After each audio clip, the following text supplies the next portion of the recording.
Hey guys, in this video today, I want to talk about feminine and masculine energy and where I think that the belief of what it is being actually really confused, and then the way that I perceive it and what I have learned over these years about what it actually is and how you can make it benefit in your life. So if you're new to my channel, my name is Alicia Workman and I love making videos on relationships and dating to help you in your life. And the last time I did one of these videos, I got really good feedback, so I thought, go back to doing that again and just almost having a chat with you, which is great for me and great for you. So I'm going to share with you exactly what I have studied on this, what I've learned and what I've experienced, and also what I've seen other people experience as well. So what you'll often see, particularly if you're a female watching this, and most of my audience is female, and that is that you will see a lot of videos that actually start talking about a certain way for you to be as a feminine woman. So they'll say doing things like, to start relaxing and just to start sort of listening, maybe not talking as much. And it might be things like, trying to get out of your head and just trying to let the man lead. So what happens here is that when we're told how to actually be, then we end up being more in our heads because you will spend time thinking, am I talking too much? Am I actually in my body? What can I feel? And then you'll start being so much in your mind that you actually are still in that masculine energy. So the basis of it is, and the easiest way to explain it is that we do have the masculine and feminine energy, and particularly when we're single, but even when we're married as well. Myself, I have 2 children, and I know that when I'm running after my children or previously when I was working, I am a lot in my head. And so what happens is if, say, after work or after looking after the kids for the day, if you're going on a date or you're talking with your husband or going out with your boyfriend, then you may still be in that very driven and busy energy. And then you can't really tune into the moment. Maybe you're thinking about your day, you think about things you have to do. And so, yes, in that moment, you're not really relaxed. You're not really into your body, and you're definitely in that masculine area where it feels like you've got to take care of things and you've got to do things. So what that then means is that it's very hard for a man, or anyone for that matter, to get close to you because there's no vulnerability there and there's no softness there. But we get confused, and it's the same for masculine energy as well.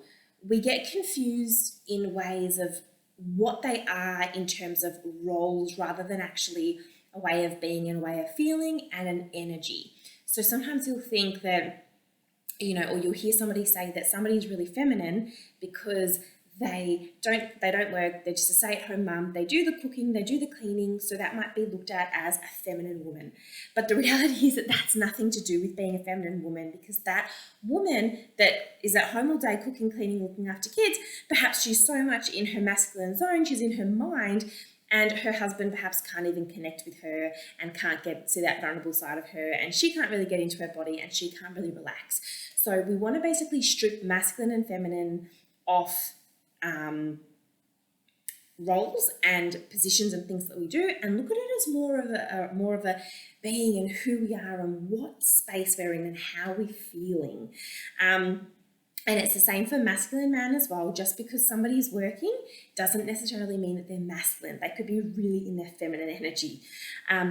So the best way to know whether you are really firing that masculine energy is exactly that, whether you're feeling tense in your body, you're holding tight, you don't want to let somebody in, and you like to drive the space. So a really easy way for me, and I know it's so common for mums and so many of my friends that I've talked to, is that when we are at home, we're looking after our kids, it's really hard to kind of tune off, or if somebody else is going to take care of them, to just be able to go, okay, they can take care of it, and kind of let somebody else in that driving seat and just go, okay, it's time for me to take a break now. It's time for me to have my time and just give in to myself rather than thinking about how somebody else can do it. Are they doing it the same way as me? And so that is part of just not being able to give that control over. And that is part of really, being in that energy of not being soft. So if we look at it as energy as being either soft or quite maybe say harsh and not easy to warm to. We want to go into the softness energy, and where we're letting somebody take care of us.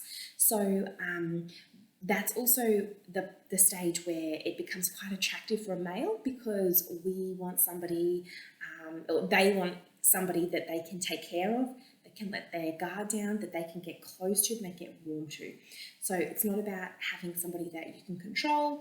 It's not about having somebody that you can just boss around and tell them what to do, but it's more about that softness and that warmth, and just being able to actually connect and feel like the person is in the same room with you when you talk to them. And same goes for masculine energy as well. Basically, when a woman is looking at a masculine man, and what a woman finds attractive in a masculine man is a man that is very strong, and also is safe and secure, and who's able to lead but not dominate, and is able to guide but not control, and knows what he's got going on. He's present, he's in the moment, and he's able to guide safely, and she feels that she's able to trust him, and that is extremely attractive to a woman.